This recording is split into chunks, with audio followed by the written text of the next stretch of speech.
Assalamualaikum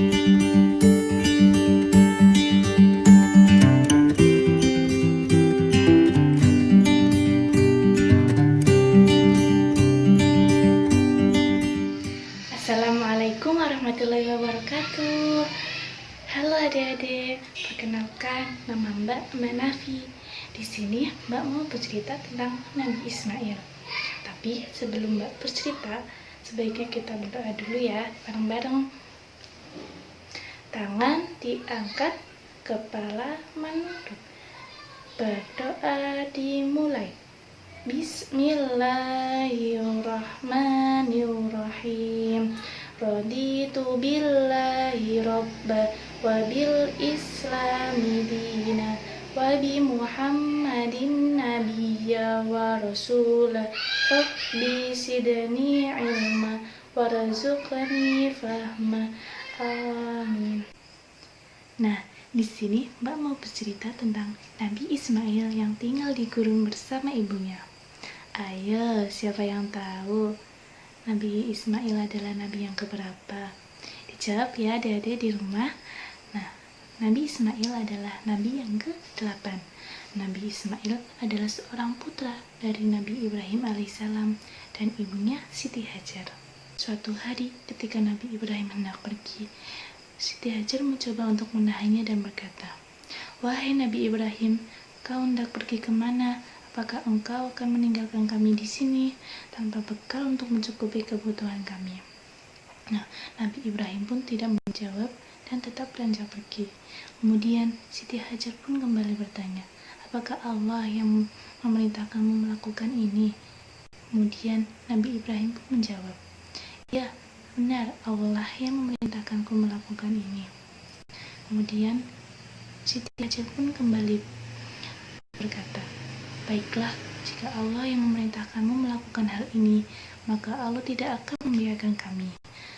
Mendengar jawaban dari Siti Hajar, Nabi Ibrahim pun beranjak pergi dari tempat itu. Setelah melewati bukit hingga tak terlihat oleh Siti Hajar dan anaknya Nabi Ismail, ia pun berbalik.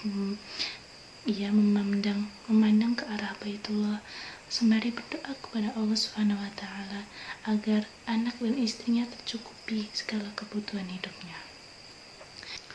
Kemudian Nabi Ibrahim kembali ke negeri Sam untuk menemui istrinya Siti Sarah atas perintah Allah Subhanahu wa Ta'ala. Di padang pasir yang tandus yang bernama Mekah itu, Siti Hajar kebingungan untuk mencari sumber air untuk Ismail yang terus-menerus menangis kehausan. Maka berlarilah Siti Hajar ke sana kemari tanpa tujuan arah. Berkali-kali ia pulang pergi antara Bukit Safa dan Marwah, tapi ia tidak menemukan setetes air pun yang ia dapat. Tiba-tiba Siti Hajar mendengar suara memerintah agar Ismail diletakkan di sebuah tempat. Maka diletakkanlah Ismail di tempat sesuai perintah yang ia dengar. Dengan izin Allah Subhanahu wa Ta'ala, kaki bayi Ismail yang menghentak-hentak itu akhirnya muncul mata air dari dalam pasir dengan derasnya. Lalu Siti Hajar pun segera meminum sepuasnya dari sumber mata air itu. Tak lama kemudian mata air itu semakin deras, semakin melimpah dan semakin banyak. Jibril pun berkata kepada air itu, "Zam-zam," yang berarti berkumpullah. Maka dengan izin Allah Subhanahu wa Ta'ala, mata air itu mengumpul. Sampai sekarang mata air itu tidak pernah berhenti mengeluarkan air dan dapat kita kenal dengan sebutan air Zam-zam. Peristiwa berlarinya Siti Hajar antara Bukit Safa dan Marwah dalam mencari sumber air akhirnya dijadikan salah satu rukun haji yang dinamakan sa'i. Nah, para muslim yang menjalankan ibadah haji antara kedua tempat ini, datanglah suatu rombongan kafilah Arab dan suku Jurhum yang kebetulan sedang mencari-cari air. Sampai di kota Mekah, tiba-tiba mereka melihat burung-burung yang berterbangan di atas bukit. Mereka menduga pastilah ada sumber air di tempat burung-burung itu, dan ternyata dugaan mereka benar. Di tempat itu mereka dapati Siti Hajar dan putranya Ismail berada di tepi mata air yang jernih dan makmur.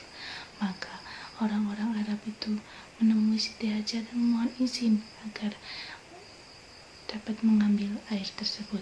Siti Hajar mempersilahkan dan meminumlah seluruh anggota kafilah itu dengan puas. Nah, setelah sekian lamanya, kemudian Nabi Ibrahim datang ke Mekah untuk menemui anak dan istrinya. Sesampainya di sana, Nabi Ibrahim terkejut melihat mata air yang melimpah dan tenang di tempatnya. Juga di sekitarnya terdapat desa yang makmur. Beliau pun lega karena istri dan anaknya ternyata masih hidup dan sehat dan tercukupi. Siti Hajar pun akhirnya bercerita semua kejadian yang pernah ia alami kepada suaminya. Mendengar itu, Nabi Ibrahim kemudian memuji kebesaran Allah SWT yang telah mengabulkan doanya terdahulu agar anak dan istrinya tercukupi segala kebutuhan hidupnya. Nah, begitulah cerita dari Nabi Ismail yang tinggal di gurun bersama ibunya. Selamat belajar adik-adik, semangat. Wassalamualaikum warahmatullahi wabarakatuh.